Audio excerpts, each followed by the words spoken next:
Today on The Social, closed door conundrum. Why one man calls his wife hypocritical for allowing her teenage son and his boyfriend to have alone time in their home. Would you allow your kids to have sex under your roof? And Shai Gilgeous-Alexander makes history as the second Canadian to receive the NBA's Most Valuable Player award. And tears were flowing. What do we make of his acceptance speech? Then, a culinary journey to the heart of the Mediterranean. Traditional recipes with contemporary tastes from my Cypriot table. Plus, from hats and scarves to bags and sunnies, clever ways to upgrade your warm weather wardrobe with an accessory or two. It all starts now on The Social.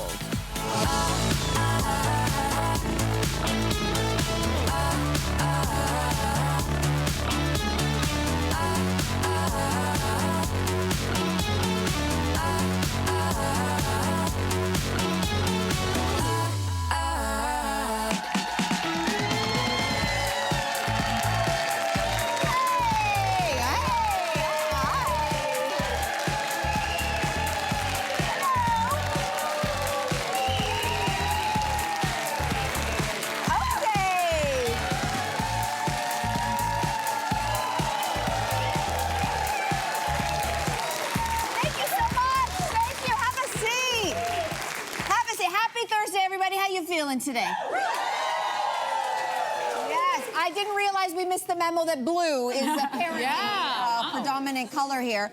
Welcome, everybody. We'd like to also welcome back to the show the host of the NSL on TSN and the Social's Mom Life Crisis, Kate McKenna, is back. So happy to be here. Great to have you here. Thank you. Let's go, center part. Let's go. Parenting, that is where we're going to start on today's show. A mom wrote to the New York Times advice columnist asking, is it okay to let our teenage son hang out in his room with his boyfriend? She says, listen, pregnancy is not a concern. So she's fine with it. Her husband, however, thinks it's disrespectful for the boys to have sex under their noses. So Kate McKenna, would you allow your kids, gay, straight, otherwise, to be having sex under your roof? Listen, we got one clap. My kids are 3 and 6, so we're a while from this. But for me, this is a bit of a head-heart divide because I pride myself on being progressive. So I would like to want to say yes, no problem. And yet this is a case where it is a because I said so, no. And no is a complete sentence. Right. And I don't know why. Like, I think maybe it just feels a bit icky to me. I think it's one thing to know that your child is having sex, another for them to be having sex under your roof. But for me, it's a no.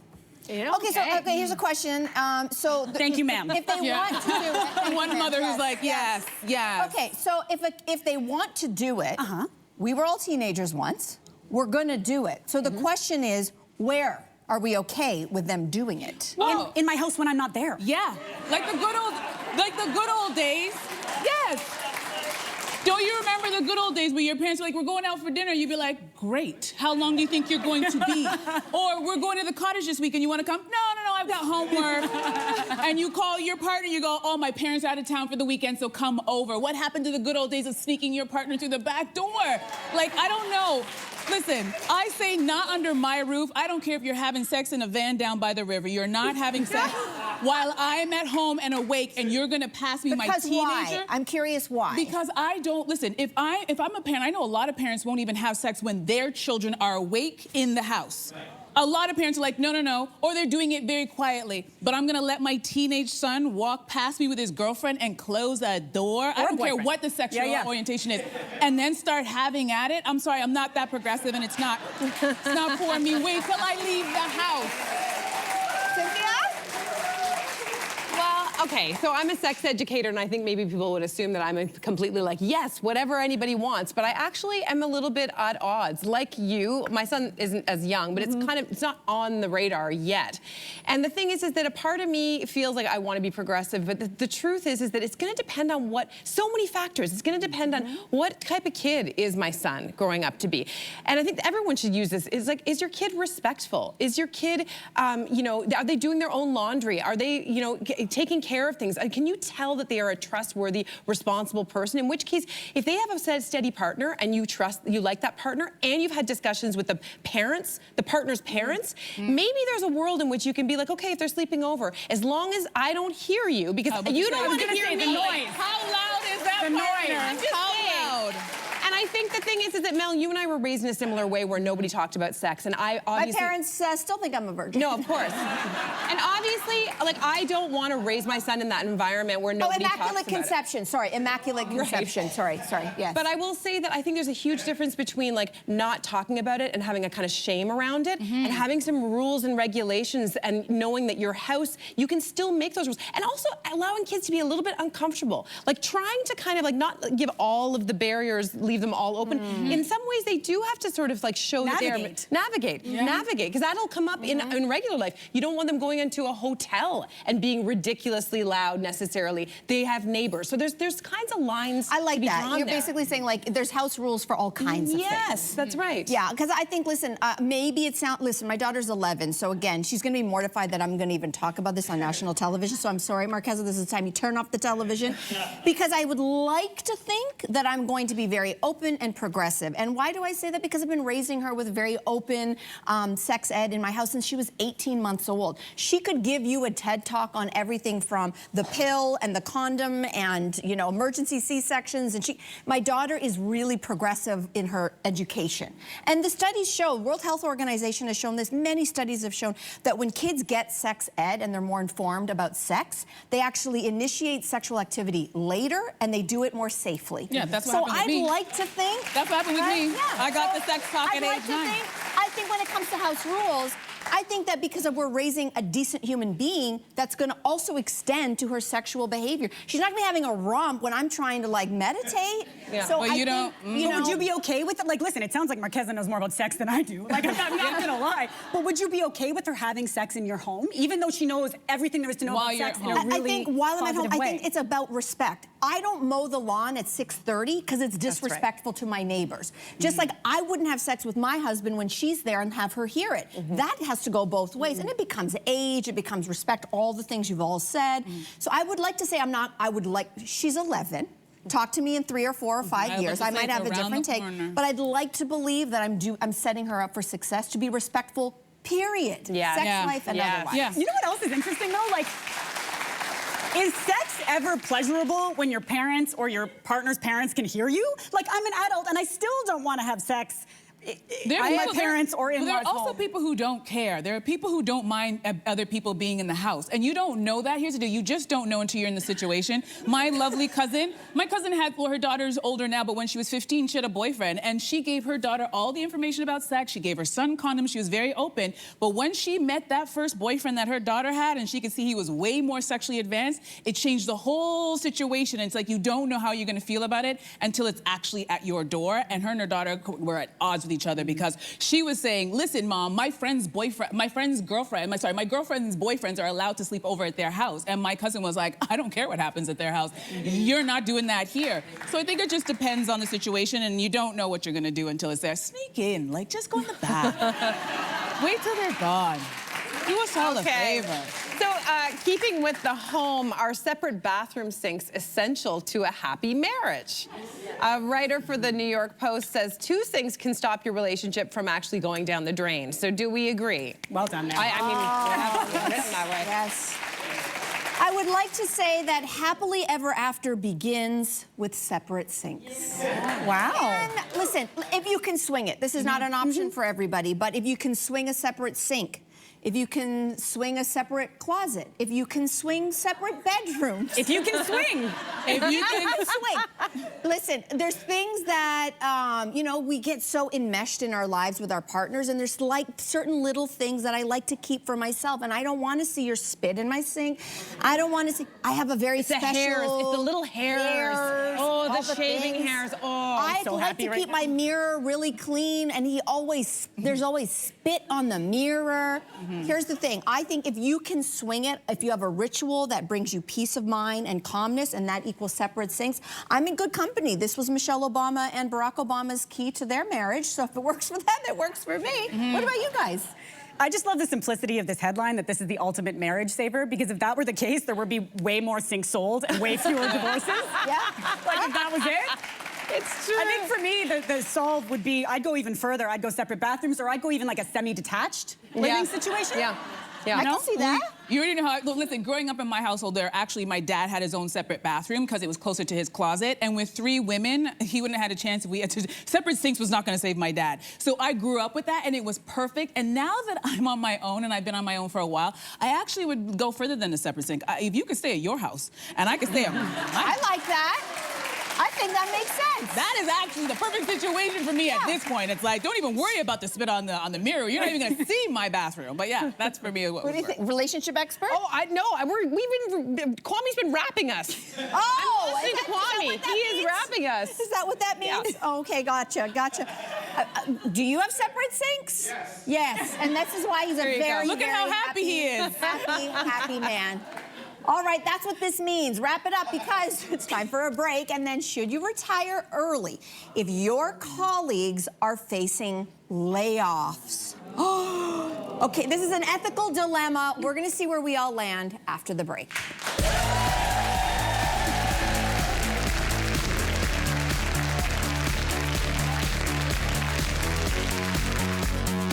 Tomorrow on The Social, rooted in ancestry and made with modern culinary techniques. A taste of progressive indigenous cuisine.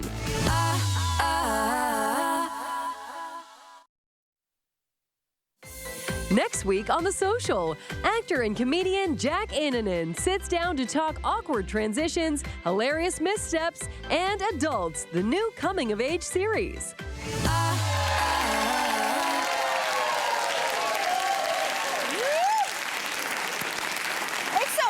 In here, if you want to jump in on this conversation, we are online. We're Facebook, Instagram, TikTok. That's where you can join this conversation. Well, someone wrote to the ethics columnist at the New York Times to ask, should I retire if my fellow federal employees are facing layoffs? They say they love their job, but wouldn't have to face any negative consequences from leaving. So would it be unethical not to retire in these circumstances? I don't know about ethical or unethical. I'm thinking it depends on my situation, my personal financial situation. Am I taking care of an elderly parent? Do I have adult children who I need to help? What's my debt? Is my mortgage paid off? That's what's gonna come into play. Because if I'm financially set, I would go in and be like, you know what? I'm near retirement anyway. Give me the package. I already know I'm gonna book that cruise, the one that goes around the world for 2 months, and I'm gone. But it really comes down to what's happening in my situation. But I wouldn't want a younger person who's there going, well, you're old, so you should leave. It's like, you don't know what's happening in my house and my finances. I totally agree with you, but let's just assume that you have everything paid off. I'm and you gone. actually, oh no. Sorry, So then it goes back that was easy. I need to jump on the It goes back to that. That's where the ethical question comes into play, right? Like, if somebody is all paid off, at what age is it sort of, like, if this situation presents itself, I think that there is a kind of ethics piece to this. I think there is, but if that's, you know, there's the money part of it. There's not a guarantee that necessarily if you leave, that means those other jobs are going to get saved. If a company's going to cut, they're going to cut. I also think that a job is much more about money. We know that the older people get, I think people are forgetting that comes with age and wisdom and experience. And a job is sometimes, that's your purpose for a lot of people. If you really like your job, you're not just there because it's a paycheck. You're there because there's a socializing that happens. You feel like you're giving back to community. There's a reason to wake up in the morning. And so you don't want to take that away from someone if it's just because about money. I think but you're giving it to somebody, in a way, again, if it was set up like this, if I'm in the situation where I'm at a certain age and I know that I've got my debts paid off, and again, this is a very privileged position, but we've known people actually in this company who've been presented with this, and they say, would you like to take a package? Maybe you're 3 or 4 years away from retirement anyway. And a lot of them have done that ethical choice for the very specific reason of, like, I know there are people coming up behind who are starting families or at the beginning of their life, and I want to ensure that they get that opportunity. And I think I would definitely do the same thing. You would? For that reason? For that reason alone, yes. I mean, for many other reasons, actually, too. Really? Yeah. Like that cruise. You're going to be on that cruise going around the world for 2 months. That's why. I also know people who've done that, who've come back and they're like, I'll take the package and then I'll come back part-time. Oh, and that's come back and interesting. do a couple days a week. And that could be a nice way, a nice little midway. Yeah.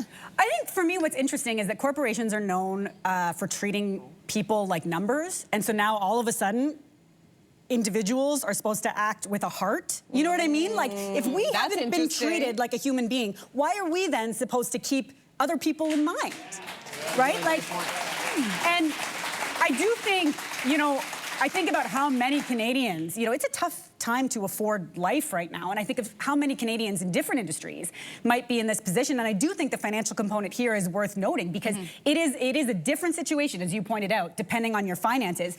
And there was some interesting data out of TMU that said only 34% of the population in Canada believe they can afford to retire when they want. 19% have zero retirement savings, and 1 in 4 have less than $5,000 saved. So for some people, if it's 2 years more work, that's 2 years more work they want to work. That's money in the bank. So I think that's part of this combo too. Yeah, for sure. Yeah. For sure. Yeah. All right, so let's move on to this next topic, which is funny. People are popping off at the way Tom Cruise eats popcorn. Now, this video of Tom giving it his all at the Mission Impossible Fallout premiere in London has gone viral. So what is going on here? He's shooting those kernels in that mouth? Wow. So do you have any weird... There you go, Tom. Snacking habits. That is so weird. Am I right? Is that not weird? It was aggressive. It's aggressive. He looks like he's punching himself in the mouth. He does. Or it's kind of like an anxious reaction. My son does something like this. He's 12. He just turned 12. So he'll make it into like a kind of like, it's a little bit more of this as opposed to this. But eating popcorn is not a sport, is it? I mean, I think it is to Tom Cruise. Like, doesn't that feel so Tom Cruise-y? Yeah. Like, the man is so intense. I don't know if you saw this. Chloe Wilde from E-Talk interviewed him recently on the red carpet, and she said to him, "What do you do on a day off, Tom?" And he's a daredevil, so he thinks for a minute and goes, "I climb a cliff and I jump off it." Like, that's who this man is. And remember the Oprah couch jump? Like, of course this is the way this man eats popcorn. Right. Okay, do you all eat popcorn a certain way? Listen, I think we should stop being so judgmental because I'll tell you, popcorn, this savory treat is something that we do not eat like the way you eat it at the way you eat at a dinner table where you're sitting across from someone with a knife and fork. You're usually in a cinema, sitting in the dark, shoulder to shoulder, and then you just eat it the way you eat it. So we really don't know how people eat it. How do you eat it? I have to shout out my girlfriend Victoria Tonelli, who let me know that I was eating popcorn like an animal. Why? Because what I was doing a fist here, and before I finished chewing, I got the next fistful and I'm doing this. And it was a nice little... Conveyor belt. Conveyor belt. Yeah. And then one day I was eating it and she just looked at me and she goes, "Easy." And I was like, oh yeah, I am eating it like it's my last supper. So I don't think we should judge him so harshly. Do any of you have any funny food habits? I don't have a funny food habit other than I'm a bit like you and eat like an animal. Like, and this is from childhood. My mom used to say to me, like, "Kate, the food's not going anywhere." Yeah. Because I would just be shoveling it in my mouth. So I'm a little bit of a Tom Cruise eater. It's mess, it's quick. Yeah. You just brought up a very touchy memory for me. I'm sorry. The opposite. You ate like that voluntarily, I presume? Yeah, like by this? choice. So I would eat so slowly as a child that my parents were like, "Oh my gosh, like she's still sitting here eating." Why were you doing that? I just was a slow eater, and so my parents started to do desperate things. They started to just turn the lights off, clean up the table, go to bed, and I sat there in the dark. And finally, my dad was so frustrated, he took off his watch. Oh, no. And he goes, it's old school, it had hands. Kids, ask your parents what that means. And then he would say, when this hand gets to this hand, you better be finished. And my dad's a scary man. And all of a sudden I turned into Kate McKinnon, like this. I eat fast to this day because I'm petrified of my dad's voice. But it's okay, I went to therapy, it's fine. But what I do eat is I can eat an entire jar of garlic dill pickles and then I drink the juice after. This is a phenomenon. Yes! I've seen you do that. Yes, That you is have. Really, And we're really sitting here judging Tom and you're drinking pickles? It's a good point. It's a good From point. the jar? Come on. Any funny food? No, I don't have any. Listen, all I know is that I am exactly like, I shouldn't be judging. I've realized that I do eat like a bear when it's any opportunity can be like an opportunity can present itself. You're so classy. I can't. Are you kidding me? Oh my God! No. Thank you. You've seen me backstage after we do food segments, and we're gonna have one today. If I'm not in that food segment, you can be sure I'm using my hands to take things off plates. Like I'm not above taking literally my hands. We're and putting it witnesses in my to that. face. I love I'm not proud of it. I love that we've discovered that we're a panel of animals. That's right. That's right. Girl. All right, Tom, you're forgiven. Tom's off the hook. Fine. After the break, everybody, that touching MVP speech from NBA star Shai Gilgeous-Alexander. We're going to show you and talk about it next. All right, what was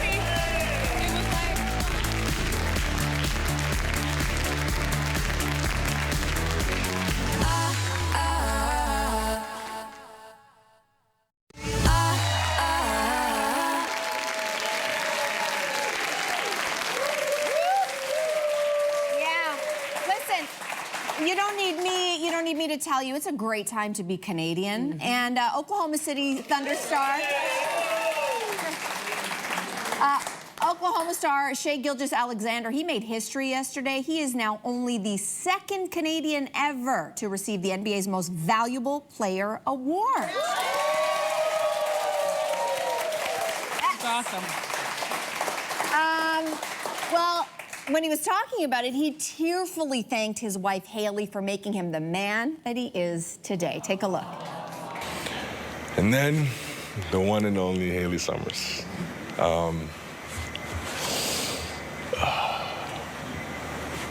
Thank you.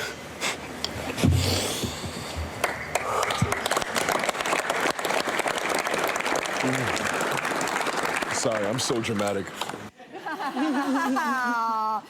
Okay, some of us love it. I see two guys in the back who are cringing just a little bit, but not gonna point you out, but you know who you are.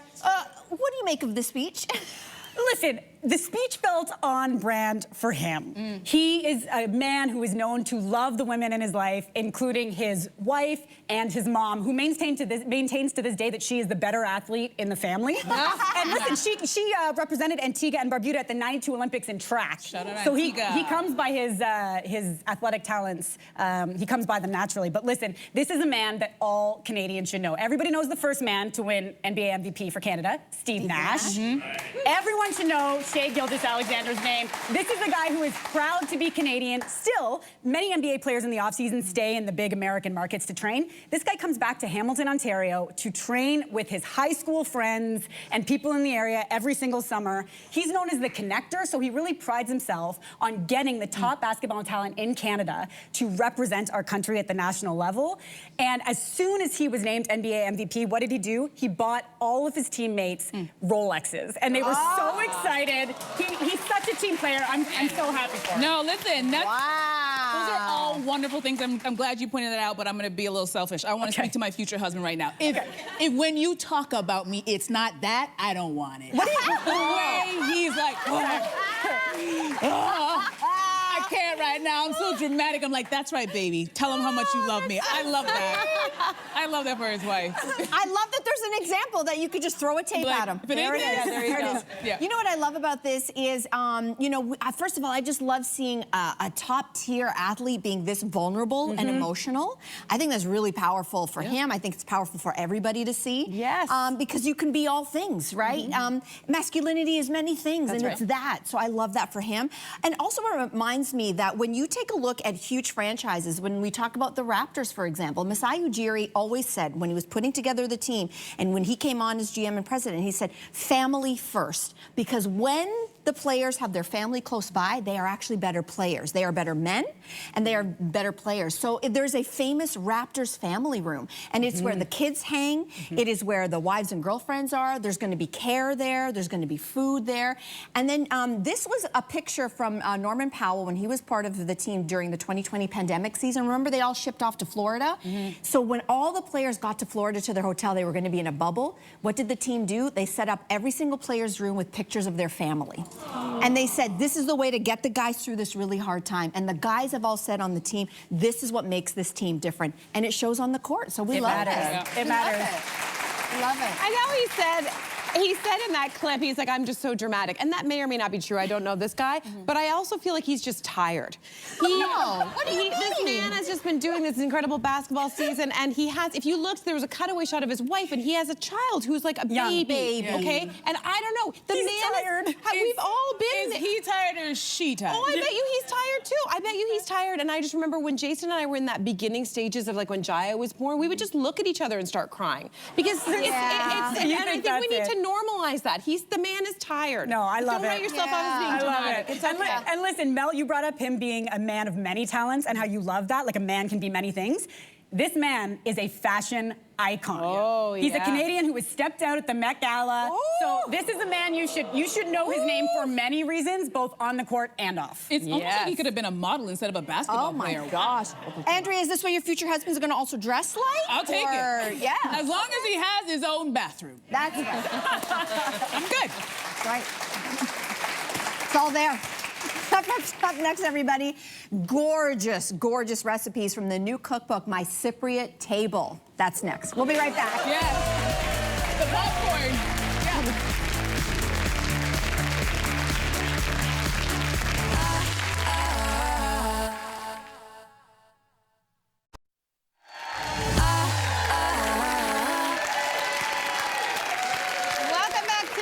Traveling to the shores of Cyprus with this new cookbook, My Cypriot Table. Each recipe highlights Cyprus's rich culinary heritage. So here to share her flavors from her homeland, bridging traditional recipes with contemporary taste, is author and food stylist Irene Mattis. Irene, welcome to the show. Thank you so much. So honored to be here to share My Cypriot Table with all of you. We are so delighted. It's a gorgeous book, and I understand that you were born in Cyprus, Yes. but you immigrated here as a refugee. Yes. So tell us more about your story. So we lived in refugee camps after the war in 1974, and then we were sponsored here to come as a family in 1976. So I was almost 7 at the time. Wow. So during that time, you know, it was very difficult for our family because we didn't know the language. My parents had nothing, right? So we had to start all over again. But my parents did such a great job keeping our culture and our heritage alive, but also celebrating our new country, Canada. So we're very lucky to have 2 places to call home, right? Wow. So it's fantastic. Okay, when you bring your culture to us with food, and we're going to start with the first dish, which is cracked olives. So it's Elias Tsakistes. Say it again.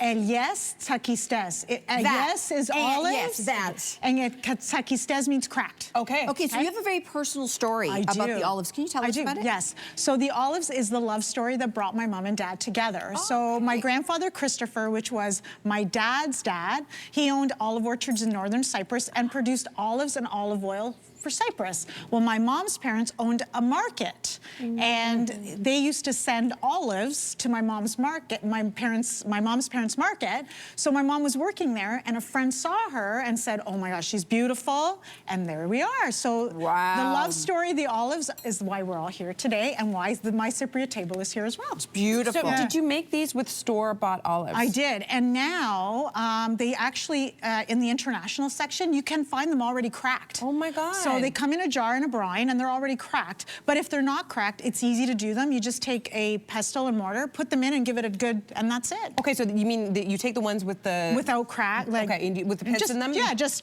like no that. pits. Pits or no pits? Pits. Always Smash pits, them, yeah. and then we're adding in a little bit of lemon? Yeah, so what we're doing is we use dry coriander, which has like an earthy, citrusy taste, as well as lemon, garlic, and olive oil. But the combination with the brine, they're absolutely delicious, especially when they're warm as well. You can warm them up. Yes. And any leftovers, because the book is a sustainable book and how to use up leftovers, the oil that's left, fry your potatoes in it or use it in a dressing. It's absolutely delicious. These are amazing. Yes. These are amazing. Let's move on next to meatballs. And you say meatballs are like a Cypriot staple. Oh, yes. So what makes yours so tasty? Okay, so they're called koftedes in Cypriot and in Greek. So the koftedes, we grate potato in there, as well as fresh mint. Okay. So that brings the Cypriot flavors together, and you serve them with yogurt and fresh cucumber. And growing up, like, who doesn't love meatballs, right?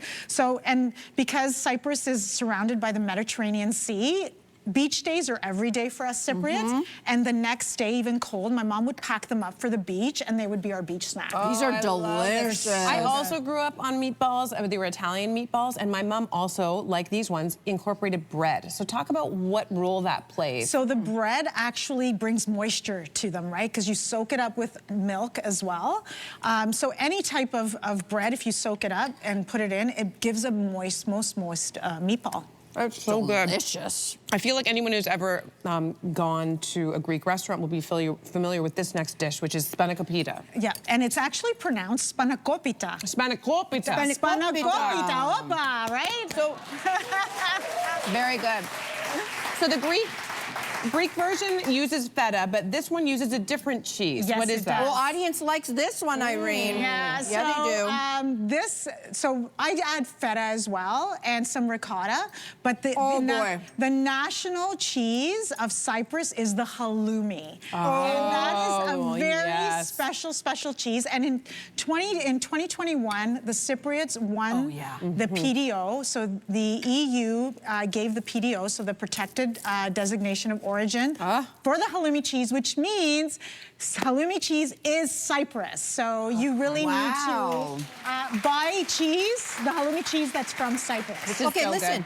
This is so delicious, and I always have this question. How do you keep your phyllo layers crispy? So I do a combination of butter and olive oil. Oh. So the olive oil really, and it's because it's a savory pie, you don't want it too buttery because it takes away from the filling. So what I usually do is I mix half and half, so that way the phyllo gets so crispy. Oh, it's so good. So good. We're ending with dessert. Oh, yes. I just want to look at it, and then you tell us how you made this magic happen. Okay. And so what is it called? It's called a galette, and I find, I'm not a baker, believe it or not. I just keep it simple, and I find instead of doing a pie, this galette is just so no-fail and rustic looking. Yes. So you don't have to be finicky for it to be perfect. And I've taken, and again, my Canadian roots as well, I've taken Niagara stone fruit, which is the cherry and the peaches, and they're drunken in Greek brandy. So you soak them in Greek brandy and you bake them on top. Can I just eat with my hands, or we have to go? Yeah, yes. Okay. We can eat with our hands. Okay, so you drink, you get the cherries drunk, and then with you the peaches, with the peaches, yes, and then you put them in this. And now this looks complicated. So can you use store-bought crust? You can, but I guarantee you, my galette crust recipe is no fail, and you won't need to buy store. Really? I'm telling you. Oh my goodness. This is like top to bottom delicious, Irene. Absolutely amazing. Thank you. Thank you for having me. This is fantastic. Okay, everybody, you need to know. It is called My Cypriot Table. It is out now. Photography also by Irene. And guess what, studio audience? You're going on with your copy today. Oh, so good. All right, after the break, the kit editor Renee Say is back with trending accessories for the season ahead. We'll be right back. Oh my God, all of it.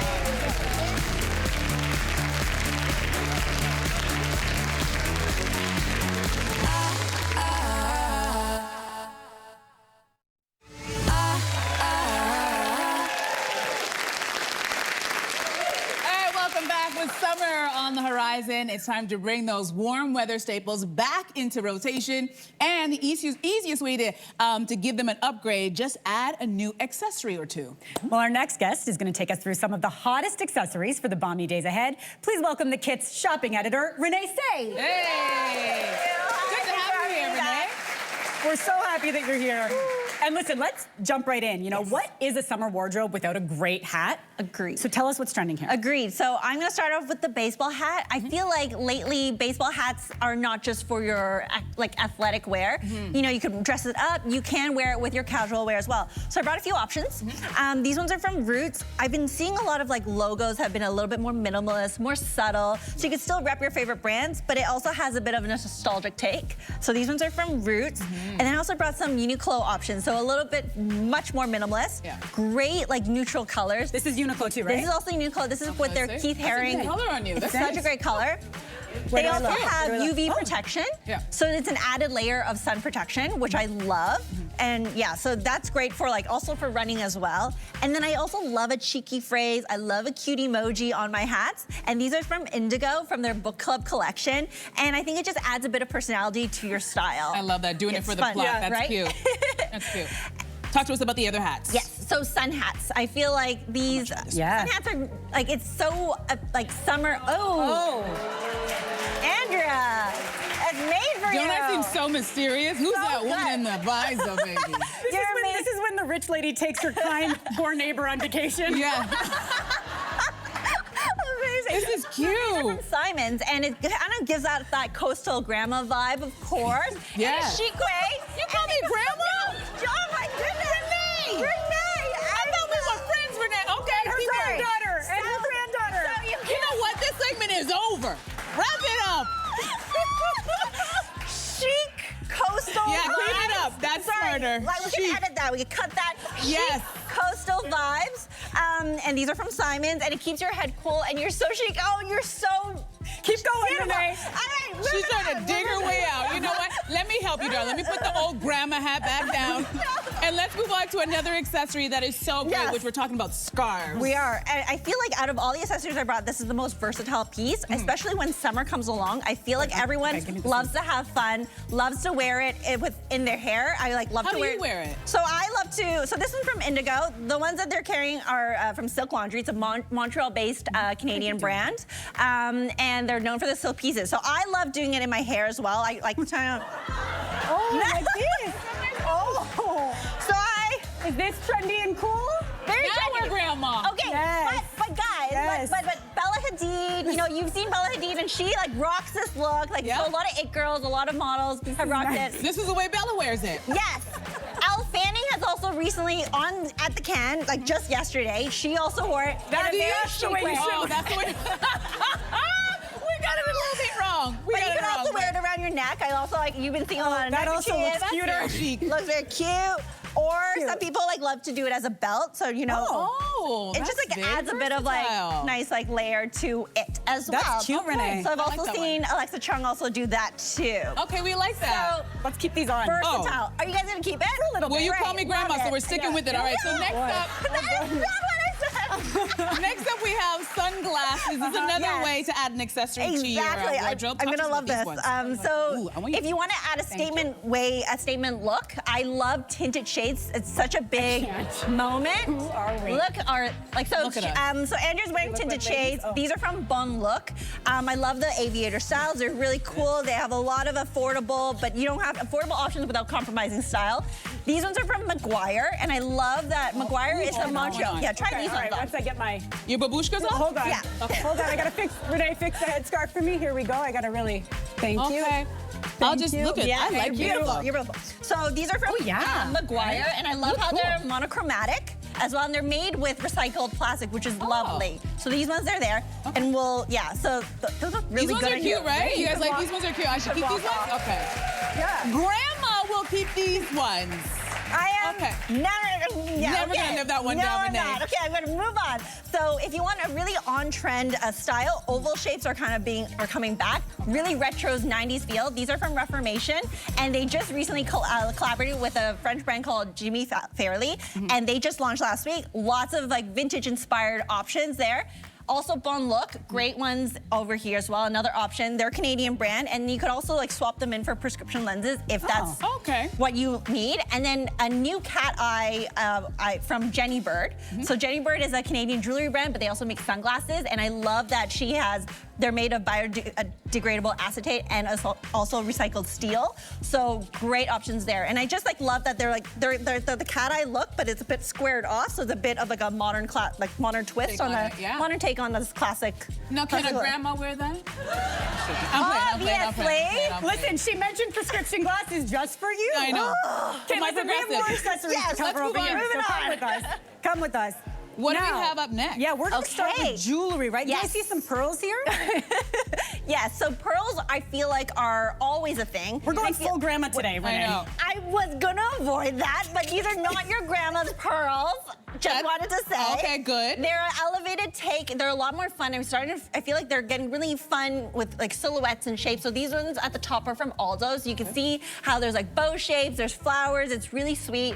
Then also we've got some Jenny Bird versions. Jenny Bird always launches, she always drops these pearl collections, and they always are really cool, bold takes. So anklets are such a summer accessory, especially with your sandals, pair them with your love a sandals. good anklet. So fun. Now, on the other side of the spectrum, we have boho some inspired. beaded, right? Exactly. Boho, a lot of colored jewelry lately. So I brought some, kind of gives off those summer vibes. So the fronts in the front are from Mademoiselle Jewels, and she's a Montreal-based jewelry designer. And then I also brought some options from Leah Alexandra, and she's a Vancouver-based jewelry designer, and she really loves colored gemstones. It's all about that. So I also love that they're named after fun cities like Amalfi, Malibu. Yeah. You know, you're really into summer mode. So it's just a little summer vibe vacation take on it. Yeah, and it's a fun color because you're wearing brighter colors usually in the summertime as well. Exactly. So that's great. So what do we have next? So we have sculptural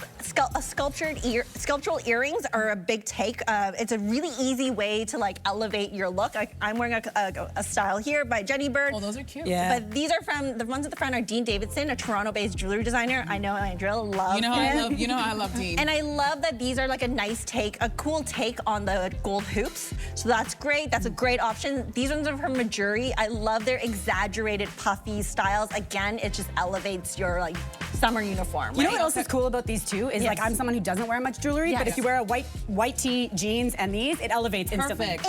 Instantly, exactly. That's what I love about like these sculptural earrings. It just adds a little bit. Something. All right, so lastly, we got to get to the bags. Yes. We need a good handbag when we're going out for the summertime. So the biggest shape on the spring 2025 runways was the east-west silhouette. So it's like this kind of really rectangular style. Obviously, these are for your essentials. So this one's from Sonia Lee, a Canadian accessories designer. Great like leather pieces. This one's from Reformation I brought, and it comes in a variety of colors and textures, but I love chocolate brown for summer. It's such a big color. Adds richness. Raffia bags are like epitome of summer, right? Yes. But what I've been seeing lately, and these are from Aldo and these are from H&M, the styles are no longer your typical tote, like beach tote bags. They're coming available in these really cute silhouettes that are like great for every day. You could just swap them in.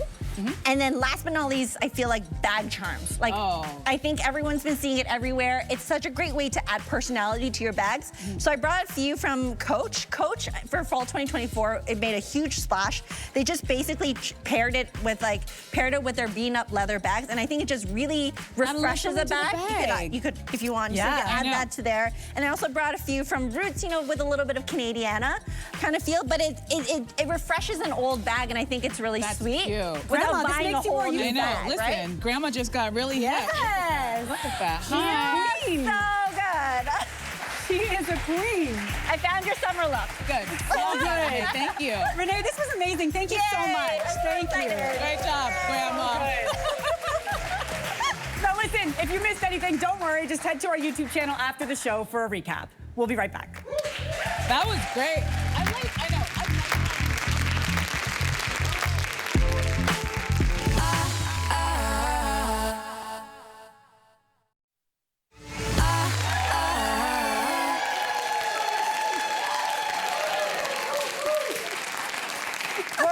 Living our best summer lives. Thank you, Renee Say. You all look gorgeous. You all look gorgeous. Would you listen to our podcast? No. You know what? You guys kept saying you look like grandmas. You look like you belong in a convertible in Tuscany. Wait. Let's be clear. We didn't say we look like grandmas. Renee Say said we look like grandmas. Sorry. There it is. Okay. All right, everybody. Next time on the show, we have got progressive indigenous recipes for spring from chef and restaurateur Zach Kishig. Also, flower power in your makeup and your skincare. So, yeah, we're going to be taking a look at the benefits of the floral beauty trend with Carly Ostrov. And don't forget, you can actually catch Jess. She is back on another episode of Caftans in the Kitchen. That is 4:30 p.m. Eastern. Today on Instagram. We are living, girl. I love how your tag is hanging out like grandma. That's grandma grandma. aesthetic. We love it. That's to your grandma. Thank you so much, Kate. Thank you. See you tomorrow, everybody. See you tomorrow.